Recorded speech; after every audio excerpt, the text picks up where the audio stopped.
アルセはじめです。アルセというお店をしてまして、照明がメインの古道具屋をやってます。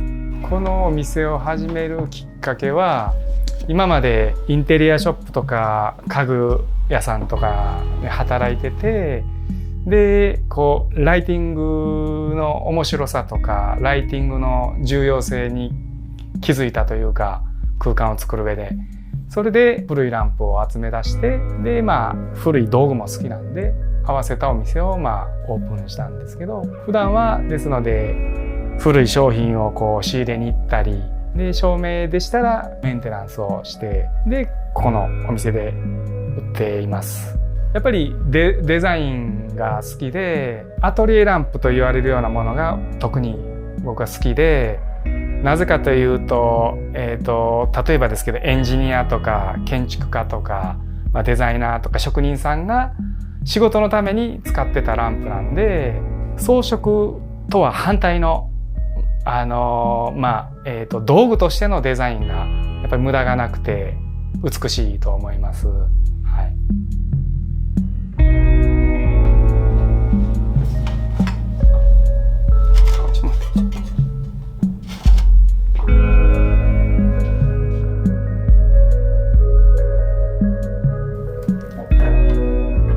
僕が一番好きなランプであり、古いランプを集め出したきっかけはこのグラーというランプです。でいろいろなモデルがあるんですけど、これなんかはテーブルにこうつけるクランプタイプのランプなんですけど、このランプの好きなところっていうのは独自のギミックというかディテールがあるのも魅力ですし、あとは形が単純に美しいっていうのも好きな理由ですけどね。もともとはこういう状態でリフレクターがこうついて、今ちょっとソケットが今ちょっとストックから探さないとダメなんですけど、ここにソケットをつけてつけるんですけど、これはコードを今新しいものを通した状態ですね。あとはそうです、ここにソケットがつくんで、ソケットとリフレクターを合わせたら完成ですね。あとはこれも今こういう感じで組み上げてますけど、一度全部分解してこういうジョイントの部分とかはきれいにクリーニングして、で組んでます。あとはフランスのこういうクオリティもそうですけど、デザインがやっぱりすごく良くて、これなんかも三角錐のデザインで、これもすごく好きですね。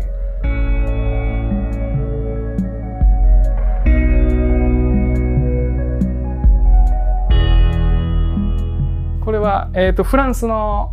1920年代ぐらいから作られてたランプですね。で当時の、建築家とかアーティストとか、コルビュジエとかが使ってたり、ジャン・コクトもアトリエで使ってたりとか、マティスなんかも使ってたり、日本でもすごく人気がある理由っていうのは、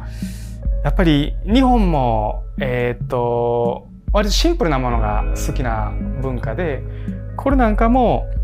シンプルな中にこうフレキシブルなこう動きを作るためのデザインがこういろいろとされてて、それが魅力なのかなっていうのと、あとは経年変化がもう美しい、こう鉄の感じとかこういう部分も、そういう部分が受けてるのかなっていう。あとは日本人ってオタクの人も多いから、こうレアなランプとか欲しがるっていう、そういう一面もあるのはあります。ランプを集めるきっかけになったのは、そういうオタク的な部分もあるんですけど、こうライティングで空間を変えれるっていうその魅力とか面白さとか、そういうのをお客さんとかにも伝えたいなっていうのはあります。でこれはします。こ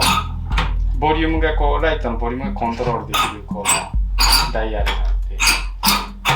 ここにこう写真をつけて見るやつ。これはかなり古くて、字がこっちから反対なんで戦前の古いものです。大日本レントゲン製作所。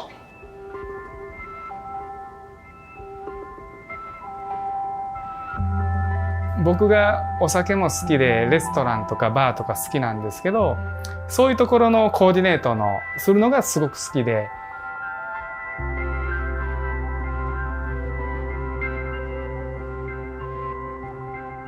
これはスペシャルなランプで、イギリスの古いもので、おそらく1900年代の初頭のものですね。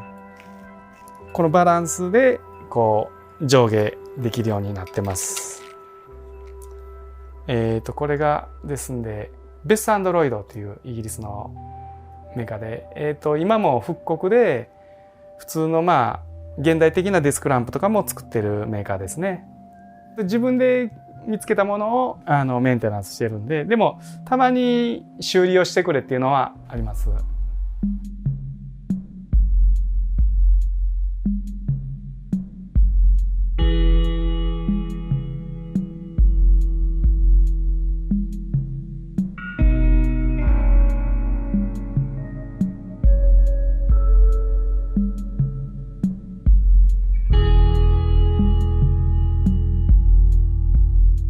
アンジャパンというのが、僕みたいなお店もそうですけど、クラフトメインでいろいろ面白いことを紹介されてるんで、ぜひご覧になってください。